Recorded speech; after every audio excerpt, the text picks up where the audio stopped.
दोस्तों, चाहे आप हिंदी साहित्य में कविता लिखें या उर्दू साहित्य में कविता लिखें, दोनों साहित्यों के काव्य विधाओं पर मात्रा और वर्ण का अपना विशेष महत्व होता है।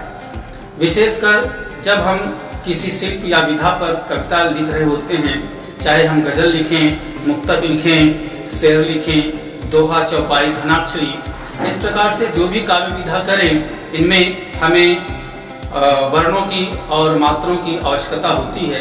यदि हम गीत रचना करते हैं और हमें मात्रा ज्ञान और वर्ण ज्ञान है, तो हमारे गीत में गीता भी विशेष रूप से आती है। तो आज के इस वीडियो में हम काव्य विधा की इस कड़ी में मात्रा और वर्ण गणना पर ही चर्चा करने वाले हैं।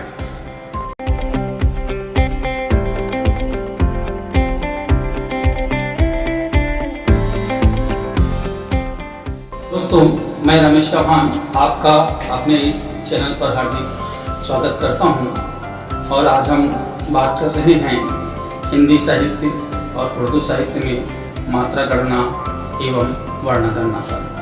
तो आइए देखते हैं। हिंदी साहित्य में वर्ण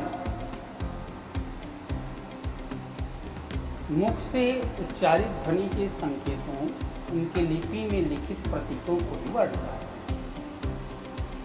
जैसे कि हम जानते हैं कि हिंदी वर्णमाला में 53 वर्ण हैं, जिनको स्वर, व्यंजन या संयुक्त वर्ण के नाम से हम जानते हैं। अब हम देखते हैं वर्ण गिनती करने के नियम क्या है। तो हिंदी वर्णमाला के सभी वर्ण, चाहे वह स्वर हो, व्यंजन हो, संयुक्त वर्ण हो, लघु मात्रिक हो या दीर्घ मात्रिक, सबको एक एक वर्ण की गिनती दी जाती है और अर्धवर्ण की कोई गिनती नहीं होती। ये सभी स्वर अपने आप में एक एक वर्ण हैं, सभी व्यंजन अपने आप में एक एक वर्ण हैं, संयुक्त वर्ण भी अपने आप में एक एक वर्ण है और इन स्वरों से बनने वाले व्यंजन भी एक एक वर्ण ही होंगे। जैसे क, का, की, ये 12 खड़ी जो हम पढ़ते हैं, वह सभी एक एक अपने आप में एक एक वर्ण होगा। अब कुछ उदाहरण से समझ लेते हैं। जैसे कमल, इसमें 3 वर्ण हैं, क, म, ल। इस प्रकार से कमल शब्द में 3 वर्ण हैं। पाठशाला, इसमें पा, दीर्घ व्यंजन, ठ, सा, ला, इस प्रकार से इसमें 4 वर्ण हैं। इसी प्रकार रमेश शब्द में र, में, श 3 वर्ण हैं। अब देखते हैं अर्ध वर्ण वाला शब्द सत्य। यहाँ सत्य में अर्धवर्ण है, इस अधता की गिनती नहीं होगी, इसमें केवल स और य को गिना जाएगा, इसलिए सत्य में 2 वर्ण होंगे। कंप्यूटर,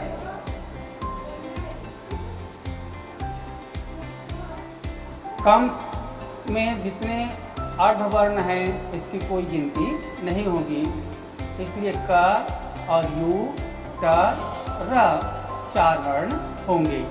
अब देखते हैं मात्रा। वर्णों के ध्वनि संकेतों को उच्चारित करने में जो समय लगता है, उस समय या अवधि को ही हम मात्रा कहते हैं। उच्चारण के दृष्टिकोण से यह 2 प्रकार का होता है।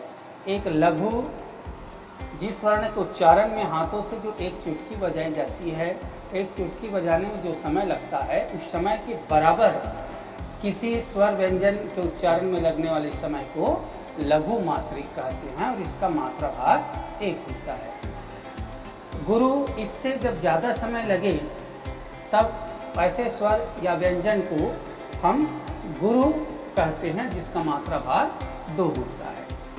अब हम देखते हैं लघु गुरु के निर्धारण के नियम। पहला नियम, हिंदी वर्णमाला के 3 हिंदी वर्णमाला के 3 स्वर आ, ई, उ और इसके अतिरिक्त री तथा अनुनासिक मात्रिक जो है यह लघु होता है और इससे बनने वाले व्यंजन भी लघु ही होते हैं। जैसे ये लघु स्वर और इन्हीं स्वरों से बनने वाली मात्राओं से बनने वाले व्यंजन यह जो है लघु व्यंजन होगा। जैसे क, की, कु, क्री, क, ख, की, इसी प्रकार से आगे हम बना सकते हैं। इन लघु स्वरों को छोड़कर शेष स्वर सभी जो है गुरु होते हैं और इन स्वरों से बनने वाले व्यंजन भी गुरु होते हैं। जैसे गुरु स्वर आपके होंगे आ, ई, उ, ए, ओ, औ, अम और इन्हीं स्वरों से बनने वाले व्यंजन का, की, कु, के, कै, को, कम। इसी प्रकार से दूसरे व्यंजनों में लगाकर भी गुरु व्यंजनों को बनाया जा सकता है। अब इसमें सबसे महत्वपूर्ण होता है मात्रा गणना में अर्धवर्ण का। तो अर्धवर्ण का स्वयं में कोई मात्रा भार नहीं होता, किंतु यह दूसरे वर्ण को गुरु कर देता है। इसको स्पष्ट रूप से इस प्रकार समझेंगे। अर्धवर्ण, यदि अर्धवर्ण से प्रारंभ होने वाला शब्द में मात्रा के दृष्टिकोण से अर्धवर्ण को छोड़ दिया जाता है, अर्थात अर्धवर्ण का कोई भार नहीं होता। किंतु यही अर्धवर्ण किसी शब्द के मध्य या अंत में आवे तो यह तो इसका कोई मात्रा भार नहीं होता, किंतु यह उसको गुरु कर देता है जिस पर इसका उच्चारण का भार पड़ता है, और यह प्रायः बाई ओर के वर्ण को गुरु करता है। यदि किसी वर्ण पर अर्धवर्ण का भार पड़ रहा हो तो और वह पहले से गुरु हो तो वह गुरु ही रहेगा। मात्रा में कभी 1 और 2 से ज़्यादा मात्रा हो ही नहीं सकता, ये बात ध्यान में रखेंगे। कभी भी 3 मात्रा का कोई वर्ण नहीं होगा। लघु मात्रा है तो 1 होगा और गुरु है तो 2 होगा। अब हम संयुक्त वर्णों को देखते हैं। संयुक्त वर्ण में एक अर्धवर्ण होता है और एक पूर्ण वर्ण होता है। संयुक्त वर्ण में जो अर्धवर्ण है उसमें अर्धवर्ण के ये उपरोक्त नियम ही लागू होते हैं। अब इसको हम कुछ उदाहरण से करके देखते हैं। जैसे रमेश, इसमें रा जिसमें लघु स्वर अ लगा हुआ है इसलिए लघु व्यंजन र लघु ही होगा। म में दीर्घ स्वर ए लगने के कारण ये दीर्घ व्यंजन हो गया और सा लघु है। इस प्रकार रमेश में लघु, गुरु और लघु भार है, इसलिए इसका मात्रा 1 धन 2 धन 1 बराबर 4 मात्रा होगी। अब देखते हैं अर्धवर्ण वाला सत्य। तो सत्य में त का उच्चारण भार स पर पड़ रहा है, इसलिए यह अधः स को गुरु कर देगा। इसलिए यह सत जिसमें त का उच्चारण है वह गुरु होगा और यह लघु। इस प्रकार यह जो है सत्य गुरु लघु जिसका मात्रा भार 2 1 बराबर 3 मात्रा है। इसी प्रकार देखें तुम्हारा, यहाँ माँ का उच्चारण भार ह पर पड़ रहा है, तू पर नहीं, इसलिए तू लघु, लेकिन यहाँ जो है वह गुरु हो जाएगा और रा गुरु।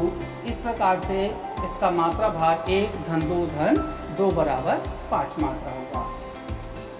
कंप्यूटर, इस शब्द में 2 अर्धवर्ण है। पहले वाला अर्धमा क को गुरु कर देगा। अब नियमानुसार अधा प भी उसको गुरु करेगा, वह पहले से ही गुरु है, इसलिए यह कुल मिलाकर गुरु ही होगा। यू गुरु, ट लघु और रा लघु। इस प्रकार से कंप्यूटर में मात्रा भार 2 2 1 1 बराबर 6 मात्रा होगी। अब देखते हैं संयुक्त वर्ण वाले शब्द, जैसे यज्ञ। यज्ञ में य शब्द जो है दो, एक अर्धवर्ण और एक पूर्ण वर्ण से बना हुआ है, अधग और य। तो अर्ध नियम के अनुसार अधग का उच्चारण य के साथ होने से वह य को गुरु कर देगा, इसलिए यह जो है गुरु होगा और यह जो है लघु होगा, इसलिए इसका मात्रा भार 2 1 होगा।